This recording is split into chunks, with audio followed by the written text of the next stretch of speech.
శ్రీ మహాగణాధిపతయే నమః. శ్రీ గురుభ్యో నమః. శివాయ గురవే నమః.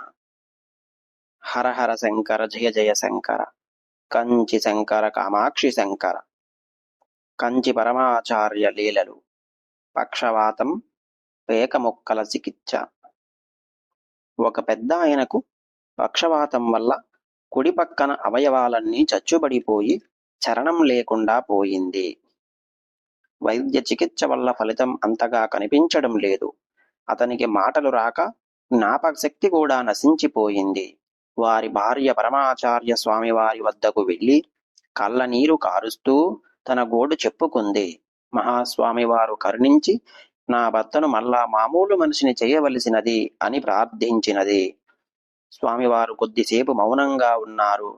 అతను కోలుకోవడానికి ఏమైనా చెయ్యడానికి సిద్ధమా అని అడిగారు. ఎంత ఖర్చైనా పర్లేదు పెరియావా అన్నది ఆవిడ. నా ఆంతర్యం అది కాదు, నేను చెప్పిన విషయం తేలికగా తీసుకోరు కదా అని అడిగారు. లేదు పెరియావా, మీరు చెప్పినట్టే చేస్తాను అంది. 2 కట్టల పేక ముక్కలు తీసుకుని ఎల్లప్పుడూ అతని కంటికి కనపడేటట్టు పెట్టండి. నిదానంగా అతని జ్ఞాపక శక్తి పెరిగి మాటలు వస్తాయి అని సెలవిచ్చారు మహాస్వామివారు. ఆ వచ్చిన ఆవిడ తెల్లబోయింది. కాని అది సరైన వైద్యమే అని నిర్ధారించుకుంది. కాని ఒక్క విషయం ఆవిడకి అర్థం కాలేదు. నా భర్త పేకాటకు బానిస అని స్వామివారికి ఎలా తెలిసింది అని అనుకుంది. కాని రోజంతా పేక ముక్కలు చూసినంత మాత్రాన తన భర్త పక్షవాతం నుండి బయటపడతాడా అని సందేహించింది. మహాస్వామివారు ఆజ్ఞ ప్రకారం ఆవిడ అలాగే చేసింది.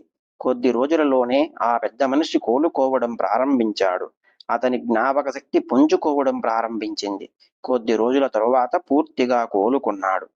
మనవళ్లతో పేకాట ఆడటం మొదలుపెట్టాడు. పిల్లలు తప్పు చేస్తే ప్రేమతో మందలిస్తూ నువ్వు ఇప్పుడు స్పెడ్ వేయాలి, హార్స్ కాదు అనేవాడు. పడిపోయిన నోరు కూడా బాగుపడి మాట్లాడటం మొదలుపెట్టాడు. ఎటువంటి పరిహారం సూచించారు మహాస్వామివారు? ఇంటి వైద్యమా, పేక వైద్యమా? ఏదేమైనా గెలుపు ముక్క వారి చేతుల్లోనే ఉంది. హర హర శంకర జయ జయ శంకర. కంచి శంకర కామాక్షి శంకర.